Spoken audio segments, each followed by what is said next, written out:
Good morning, or actually it's the afternoon here. Welcome back to It's Time to Review and my hunting channel. I'm going to put them on both because this is important. I went out and I purchased the Omega 3 sights, thinking, man, this is going to be better than sliced bread, in my opinion. It's got some good features on it, I will not deny. You have a rangefinder, you have a reticle here, and you also have a video camera, all in one unit. Rangefinder, pretty accurate. I've already tested that out. Along with the components, you can plug it in here. It's an additional battery pack, which lasts 4 hours or more. Right here. Turns on your scope. Alright? Down here in the bottom, you have a rangefinder button and a video button. Rangefinder is always on. I leave it on. And if you look at the picture that I'm going to show you, red dot is going to be your actual range finding dot, and then the reticles underneath it are 2 or 20, 30, 40, 50, 60, and so on. Now, what's nice about this, and I will agree with Omega and Mr. Barber, who's the guy who sold this to us when we went to the National Wildlife Turkey Foundation, you can adjust each of the dots. So when I start bore sighting, which I'm going to do here next week or two when the sun comes out and a little nicer. So when you shoot, you hit your target, you can move the dot to the target, and then you can readjust it and make it fine-tuned. So you don't have to sit there and try to move after initial windages in Kentucky. You can move each one of the dots separately, which is a good thing, which is excellent in my opinion. Now shooting it, you got both eyes open. Where you put the dot is where the bolt is supposed to go, okay? I can see the target, and we're going to talk about that in a second, and I can see the reticle here. Now for me, I used the additional optical lens that's supposed to help you magnify this and clear it out. Yes, it works, but it also blocks out some of the range finding information that I found, and no matter what I did or where I put it, it came out to that point right there. So I actually have to sit down here and I'll wear my glasses. So now I can see the reticle's a lot better, and just, you know, I kind of look over, I can still see the deer, and everything seems okay, and I'm happy. Also, up here in the top of the scope, and I'm going to cover the scopes here in a second, I can magnify it, and it's not going to change anything, but it brings the deer closer to my target. The reticles are a little bit easier to see, and bang, you get Bambi off the target. Difference between that is you just have to close one eye, look through the scope, and then you lose a little vision trying to look through the scope. This one here, you can keep both eyes open and actually just kind of aim the crossbow up and down or wherever you want, keeping an eye on the deer if he moves or whatever. And as you move it left and right, so doesn't the range finding, okay? It does time out, and then like I said, it could go down, up and down, and it ranges. And your deer move it a little bit and keep it in target, and you can keep both eyes on the deer and the range at the same time without having to follow the deer and the scope. So it is a valuable tool. I sent this back to Mr. Barber and I will tell you what the issue was with me, and they were very good, somewhat responsive, yes. Problem is, when you look at the picture, and I'm going to show it here, of what they think it's supposed to look like. You got clear reticles. You got a clear vision of the target. Your target downrange is crystal clear.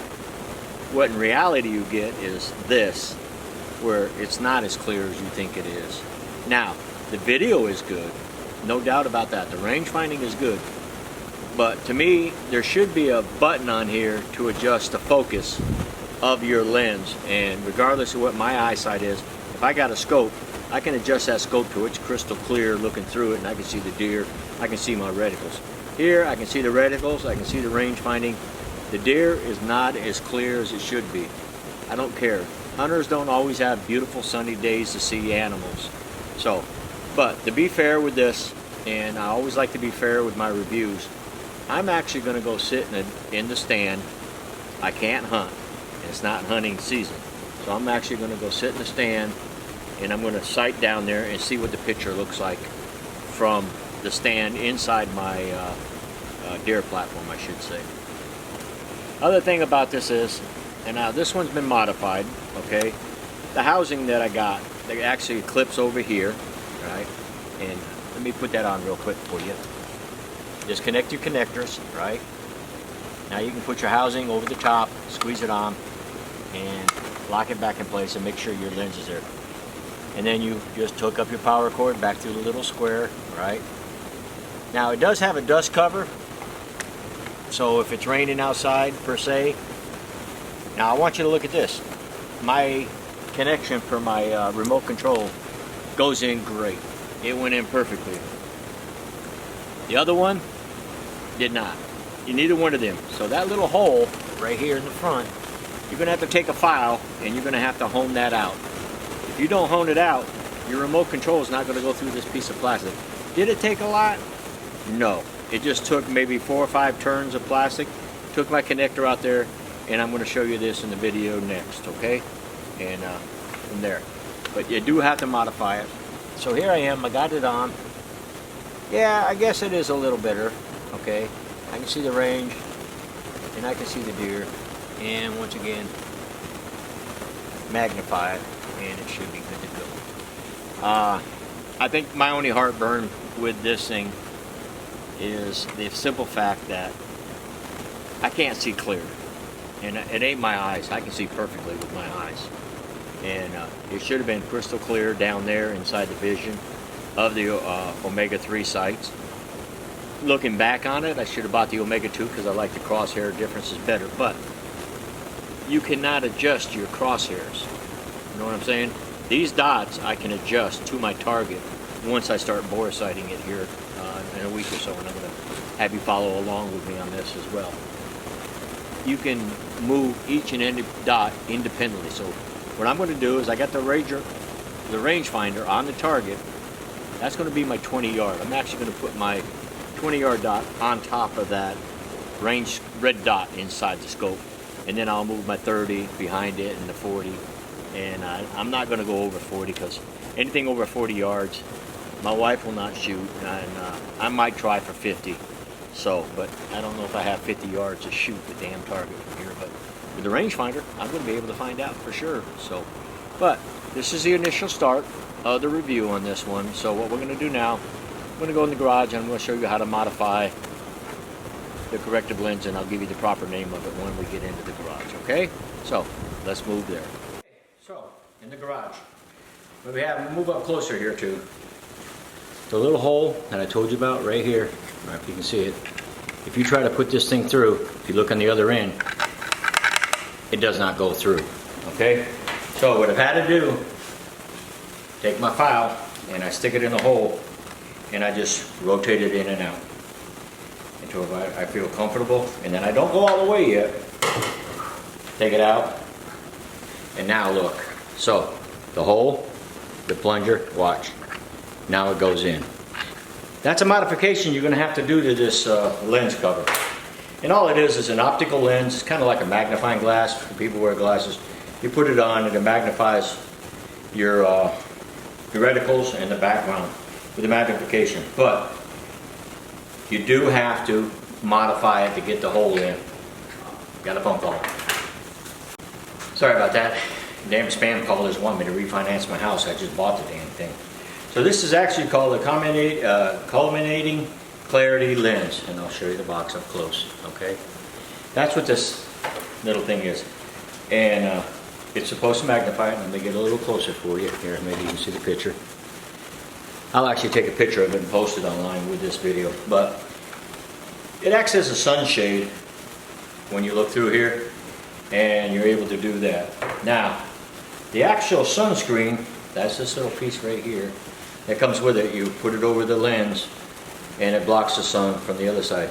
You got the hole once again for the remote control, and look, this one goes through, not a problem. Mounting it, you need to have, they gave you these little circle things in the package. It's like Velcro. Stick it on, fold it, and it's supposed to hold it in place. A lot of people tell me it doesn't work in place. Second thing is, there's no square on this thing for the initial battery pack. Okay? These things do take little batteries, and we're going to cover them here in a second. But you cannot hook the battery pack with the sunscreen. That is the downfall of this one. And like I said, learning as I go. And I just wanted to touch bases with you. Here's the remote, like I told you earlier. You just Velcro it to your bow, hook it in there. So this is the wife's. I haven't hooked hers up yet because she's getting ready for turkey season. And you all know that I'm suspended for hunting this year, so I'm not going to be able to use them until next season. But I want to touch bases on everything that I can with this Omega sights. It is a game changer. I watched Whitetail Frenzies. I saw the guy shoot it. I seen the guy hold it back, and you just hold the dot on your target, pull the trigger, and it's there. You don't even have to hold the crossbow up to your face. You just kind of wing it. And they do make these for the compound bows. This particular unit that I got, I can also mount it to my rifle. So if the wife doesn't like this, and she just wants to stick with a conventional scope, I'll mount one on my crossbow and I'll mount one on my rifle. Now, it does not go in the case that I bought from my Halo case from 10 Point. So far, I've not been able to get it in with this sight on target, so that's a disadvantage there. I will try again today and see if it goes on. So the case that I bought to carry my crossbow in, with the Omega sight, it doesn't look like it's going to hold, but we're going to verify that here shortly. So that's the modification portion that you have to do to the clarity lens for you, okay? So let's get back to the crossbow. All right, I'm going to say I stand corrected in a lot of aspects. This is my Halo bag. We talked about that from 10 Point. I was kind of concerned about it, but let me show you. Open it up. There you have it. The Omega scope sits in there perfectly without disturbing it, or the battery pack. So let me show you what they get.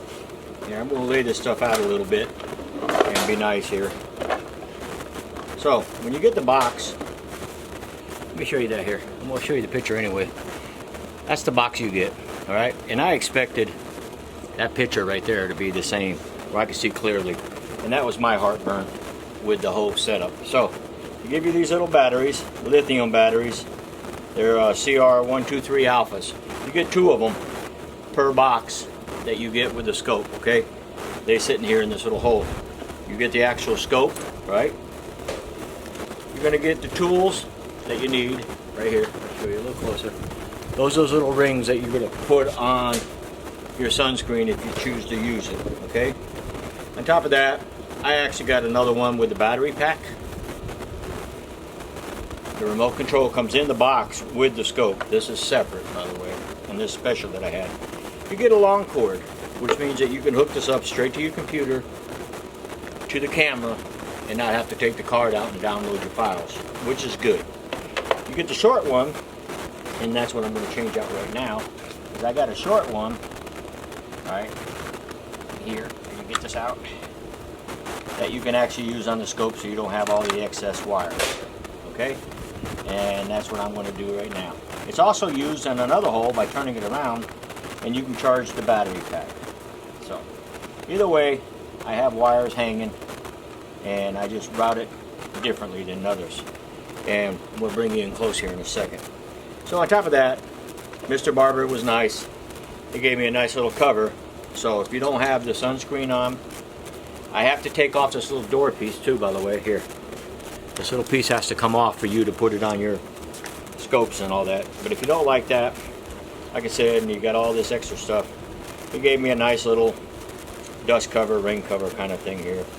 I'll try to get it on here for us in a second as we play with this and talk about this scope. So there you go. Nice little cover. I think it's kind of cool, but when you add your battery pack and you add your sun blocker thing that came in the box, or you add the clarity lens, you're not going to be able to use this nifty little cover. I don't think it was part of the kit. He just gave us some. I thought that was really nice of him too. You also get the Velcro, which allows you to attach your battery to the sides here. My wife has not mounted hers yet. And the same thing with your thing. You'll get the Velcro and you can mount it from left or right side. It's up to you. I chose my left side. Simple fact is I turn on the rangefinder. I'll hit the video before I do it, and you can use the other finger, because my safety is what I use on the right side. I'm right-handed. Left-handed, reverse it. But also on my scope, on my crossbow, and I'm going to get this out here again, all right, so you all can see. I don't play games. I have my Tacticam on the other side, so I can dual videos. And like I said, we're going to go test it out in the woods here shortly.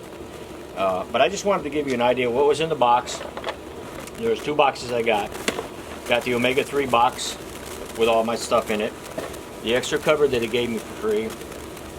The battery pack, of course, and then of course the clarity lens. And we showed you the clarity lens earlier, that you have to modify it to get the hole to fit properly. It might be something at the factory. It's nothing really that is a deal breaker. You're just going to have to know that you're going to have to hone it out a little bit. Common sense approach, okay, people? Just common sense. And that's about it until we go out and do some videoing in the woods. And I'm going to do my from the stand, and we'll show you what the thing looks like. I'm going to try to video looking through the here, but that ain't going to work too good. Overall, I'm hoping that this is going to pan out for me, and it's going to be a good weapon in my arsenal. So far, I like what I see. I won't know until I bore sight it, and then we're actually going to make another video on the bore sighting alone. This one's just going to stand here. But, ladies and gentlemen, this is the Omega 3 from Omega Sights. It might behoove you to get one, maybe not. The better part, like I said, the advantage is you ain't got to squint one eye and look through the scope. And then, for me, I like to watch my deer at the same time, so I keep both eyes open, just like I would with the peep sight until I got ready to shoot it. I've always closed my left eye to shoot. Now I don't have to close either one. I can look through this and keep my eyes on the deer. And when you shoot the deer, you can actually see which way it runs versus trying to take your eyes from the scope and try to find out where he went to. So those are advantages. Mr. Barber's right. This might be a great asset tool as of now. But until I actually get to hunt with it, I won't know. We're not going to play with it during turkey season for my wife because she doesn't want to play with stuff. But that's just her, and I don't blame her. She can do what she wants to do. But anyway, ladies and gentlemen, I appreciate you watching my videos.